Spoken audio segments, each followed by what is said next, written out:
Hello, hello, j'espère que tu vas bien, c'est Edman Yorkma. C'est aujourd'hui, je voulais te faire une petite vidéo, juste une petite histoire que je voulais raconter avec toi. Allez, jingle.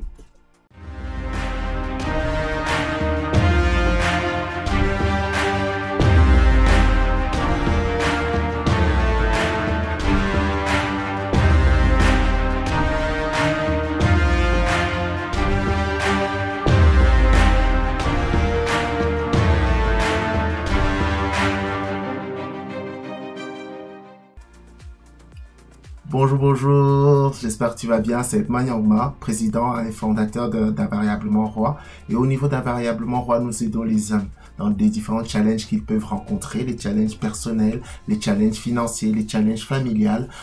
Et donc, nous les aidons en fait dans 3 domaines. Au niveau du mindset, qu'est-ce que tu dois penser, comment tu dois harmoniser ton mindset pour pouvoir surmonter le problème que tu as devant toi. Nous les aidons au niveau du leadership parce que nous pensons que c'est le leadership qui est capable de te permettre de te traverser ces moments difficiles et surtout préserver les choses que tu as durement acquis pour pouvoir, pendant ta vie.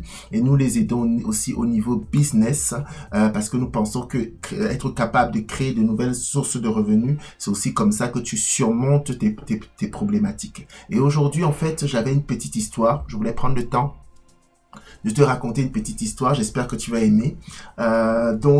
C'est l'histoire d'une personne qui voulait faire un grand voyage. Ok, donc, il s'est acheté un bateau à moteur et à un moment donné, il a rempli ce bateau à moteur de plein de nourriture. Il a rempli le bateau à moteur de d'essence, ils appellent ça du gasoil. Et il avait même des bidons de gasoil en plus, en fait.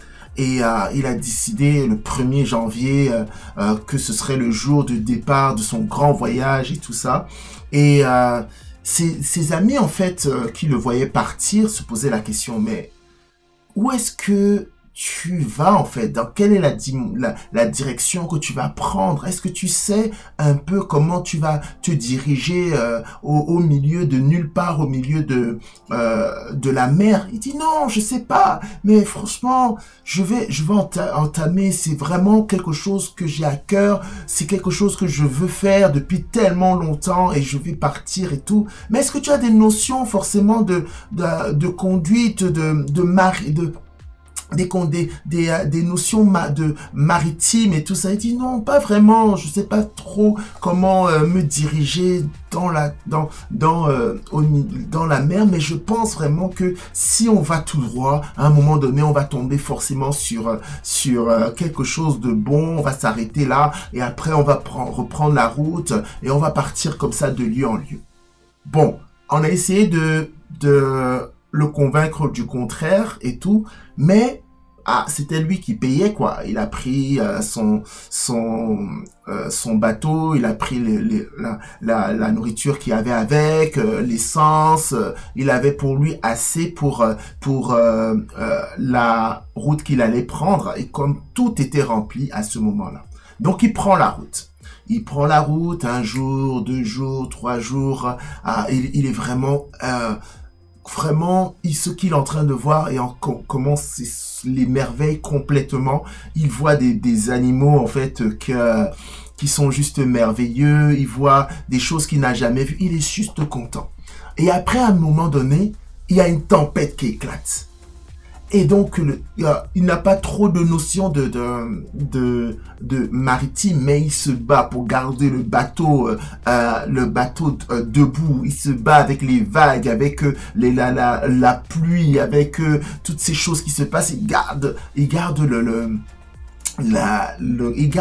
le cap. Et il réussit tant bien que mal à se sortir de cette tempête. Mais là, en fait, quand il finit la tempête, il regarde, il ne sait plus vraiment là dans quelle direction son bateau est en train de partir. Mais bon, il était dit, il a décidé de partir. Il a décidé de partir à l'aventure. Donc, après la tempête, il ouvre les moteurs et il repart. Il repart. 2e tempête, 3e tempête, 4e tempête. Et après, à un moment donné, au milieu de nulle part, il n'y a plus de nourriture. Au milieu de nulle part, il n'y a plus de gasoil. Il ne sait plus où aller. Quand on lui demande, mais où es-tu en fait? Où est-ce que tu te trouves? Les secours lui demandent, mais où est-ce que tu te trouves? Comment on peut te trouver? Comment on peut savoir où es-tu? Il dit, je ne sais pas où je suis. Je voulais aller à l'aventure, c'était mon rêve et tout. Je voulais accomplir quelque chose de grand. Je voulais conquérir vraiment le monde entier et que vraiment ça me fasse du bien. C'était mon rêve, c'était ma passion. Mais je ne sais pas où je suis. Mais comment ça, vous ne savez pas où vous êtes? Mais le problème que j'ai eu, c'est que j'ai eu une tempête qui est tombée, contre moi. Au départ, je pensais à peu près que j'étais en train de partir dans telle direction, mais il y a une tempête qui est venue. Et après la tempête, je savais plus vraiment où je partais. Je suis parti tout droit. Une deuxième tempête est venue, une troisième. Maintenant, je suis complètement perdu au milieu de la mer. Je ne sais pas où je suis, je ne sais pas comment je peux même pas vous décrire, vous dire où je suis parce que tout autour, il n'y a que de la mer. Est-ce que, quand je te raconte quelque chose comme ça, quel est le sentiment que tu as en écoutant un tel message, une telle histoire? Je pense que j'essaie de me mettre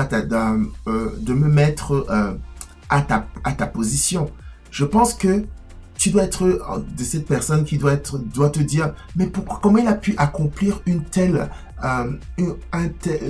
rêve sans avoir pris le temps de se former dans le côté maritime. Mais après tu vas te dire, mais comment on peut se lancer dans une telle aventure sans savoir où aller? Après tu vas peut-être te dire, mais comment il ne sait même pas où il peut se situer quand il va demander de l'aide. Il n'arrive même pas à demander de l'aide. Il ne sait même pas comment faire pour qu'on l'aide et qu'on puisse le faire sortir de là. Je pense quand je suis en train de sortir que ce sont des questions que peut-être que tu es en train de te poser.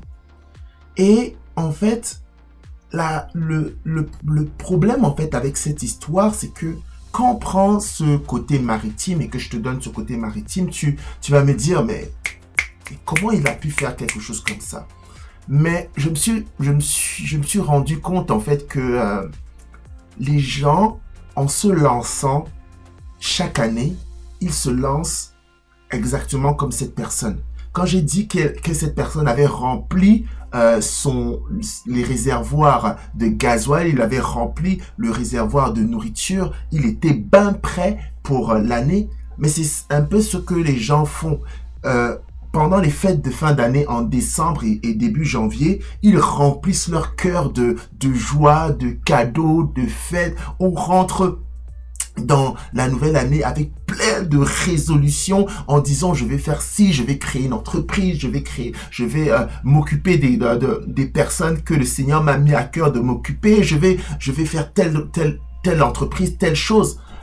Mais en fait, derrière, ils ne savent pas forcément comment le faire. Ils ne savent pas comment on peut y arriver. Et ils sont de ces personnes qui vont commencer à dire j'avance, et on verra au milieu. Et le problème, c'est qu'au milieu, bam, il y a une première crise. Là, en ce moment, on est en train de parler de crise sur l'inflation et tout ça. Il y a une première crise des matières premières, par exemple. Bam! Imagine qu'il y a une nouvelle maladie qui sort et comme il y a 2 ans, on se retrouve encore confiné. Bam! Un troisième truc qui arrive et tout, où il y a une explosion quelque part. Et derrière, tu te bats tant bien que mal pour essayer de sortir de là. Mais en fait, ce que tu ne te rends pas compte à travers cette crise, c'est que comme le bateau est ballotté à tout vent pendant la tempête, et qu'après la tempête, tu ne sais même plus si tu es dans la bonne direction ou pas. C'est exactement ce qui se passe. Après, pendant la tempête, quand tu es en train de te battre sur essayer de régler cette tempête-là, ben en fait, tu es en train de changer de cap, en fait. Tu changes de direction. Tu n'es plus pas en train de partir dans la même direction de là où tu étais en train de partir au début. Et c'est ça, en fait, la difficulté de beaucoup de personnes au commencement de cette année. au commencement de cette année, ils se lancent sur cette année avec des résolutions. Donc, ils veulent faire des choses, mais tellement de personnes à la fin de l'année ne sont arrivées à rien. Pourquoi? Parce que au milieu de l'année, il y aura toujours des turbulences. Il y aura toujours des turbulences qui vont les faire dévier. Et à la fin de l'année, en fait, ça va finir par plein de regrets, de pessimisme. Et on va peut-être relancer pour l'année 2024. C'est vraiment dommage. Et c'est pour ça, en fait, tu sais, c'est une des raisons pour laquelle j'ai sorti le cours L'art de choisir sa vie. Parce qu'une grosse tempête est tombée sur ma vie. Une grosse tempête est tombée sur ma vie. Avant que cette grosse tempête était tombée sur ma vie, j'avais déjà une entreprise, j'avais déjà 3 entreprises. C'était des entreprises, je ne me considérais pas forcément comme un entrepreneur. Je vendais mon temps pour de l'argent. Quoique, j'avais déjà 3 entreprises. Je m'y prenais pas forcément bien, mais j'avais déjà cette envie de créer quelque chose. J'ai fait des mauvais choix dans mes entreprises et je me suis retrouvé à 300 000 $ de dette. Donc, je suis passé par cette violente tempête dans ma vie. 300 000 $ de dette, tu perds ta famille, tu perds beaucoup d'amis, mais en fait, tu gardes le cap. Tu sais où tu vas. Tu sais les choses qui sont dans ton cœur que tu veux atteindre. Et à la fin de la tempête, quand tout est fini, tu as l'impression que tu as avancé plutôt que reculé. Tu as l'impression d'être plus en avance par rapport à ce que tu pouvais faire avant. Pourquoi je te donne par exemple cet exemple? Parce qu'en 2022, j'ai fait du chiffre d'affaires avec Invariablement Roi. Il y a des gens qui sont venus prendre mes services. Il y a des gens qui ont payé mes cours. Il y a des gens qui ont payé mon coaching. Il y a des gens qui ont payé mon livre. J'ai fait du chiffre d'affaires. Avant mes tempêtes, je faisais du chiffre d'affaires, mais comme je te dis, je vendais mon temps pour de l'argent. Ok? Je vendais mon temps pour de l'argent. Et là, c'était différent. J'avais des sources de revenus où je pouvais ne même pas regarder comme mon livre. Il y avait de l'argent qui rentrait à travers ça. Et j'ai fait des chiffres d'affaires comme ça. Et encore, j'ai des cours qui étaient là posés, créés, et j'avais des personnes qui sont venues et qui l'ont pris. Qu'est-ce que je veux dire par là? Je veux dire par là que déjà, si je ne prends que mon côté, cette envie d'être un entrepreneur, j'ai avancé, je n'ai pas reculé. J'ai appris à travers la tempête par laquelle j'étais en train de passer à me faire du chiffre d'affaires. Comment on peut faire du chiffre d'affaires et être complètement transformé.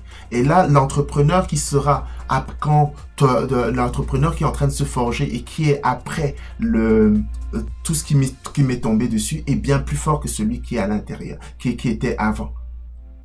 Et donc, j'ai appris des choses. Et surtout, je n'ai pas changé mes objectifs de vie. Je n'ai pas changé ce que je veux être à la fin de ma vie. Je n'ai pas changé ce que je veux bâtir à la fin de ma vie. Je n'ai pas changé ça. J'ai choisi que les choses que je voulais bâtir et je n'ai pas changé. Comment tu fais quand tu passes par des dépressions comme je suis passé, tu passes par des burn-out comme je suis passé, tu passes par de gros endettements comme je suis passé, tu passes par des crises familiales, des crises conjugales comme je suis passé. Comment tu fais pour choisir quand même ta vie? Comment tu fais pour que tu choisisses ta vie? Et c'est pour ça que je t'ai dit l'autre jour que ce cours que je suis sorti, c'est le cours le plus important que je n'ai jamais pensé que je suis en train de te mettre entre les mains. Que tu ne peux pas passer à côté. Tu ne peux pas passer à côté de ce cours que je vais te mettre entre les mains. C'est-à-dire que là, en ce moment, ce cours, il est encore en pré-vente, il est en précommande, il a 97 $. pour la prévente, il faut que tu le prennes. Après, il va passer à 117 $. Ça va augmenter. Après, il va passer à 150, 147 $. C'est maintenant qu'il faut le prendre. C'est maintenant qu'il faut le prendre. C'est pour ça que je prends le temps de venir devant toi pour te parler de ce fait que tu es encore en train de commencer cette année. Est-ce que tu sais ce que tu vas obtenir? Et comment tu vas faire, même si tu sais, à travers les résolutions que tu as, même si tu sais ce que tu veux obtenir, est-ce que tu sais que si tu vas les obtenir ou pas? Est-ce que tu sais comment tu vas les obtenir ou pas? Et maintenant, est-ce que tu sais comment tu peux gagner de l'argent pour atteindre tes objectifs? Est-ce que tu sais comment tu peux attirer des clients pour atteindre tes objectifs? Est-ce que tu sais comment tu peux travailler sur toi-même pour atteindre tes objectifs? Est-ce que tu sais tout ça? Et donc, c'est ce cours que je suis en train de te faire. C'est vraiment un cours, mais je le fais toujours. Je vais me livrer totalement à toi. Je vais ouvrir les portes des choses. Je vais te montrer les choses, les outils, les manières que j'utilise pour pouvoir atteindre mes objectifs, pour que tu puisses aussi faire de même. Donc, ne passe pas à côté, s'il te plaît. Ne passe pas à côté de ce cours qui est juste importantissime. Ok? Je voulais prendre le temps de parler de ce cours. Je voulais prendre le temps de te donner. C'est un cours que tu ne peux pas passer à côté. Il faut que tu le prennes. Il faut que tu t'en sortes en cette année 2023. Ok? Ok? C'était Edmond Anyangma. C'était un encouragement aujourd'hui pour toi. Et donc, c'est Edmond Anyangma. Prends soin de toi. Allez, ciao!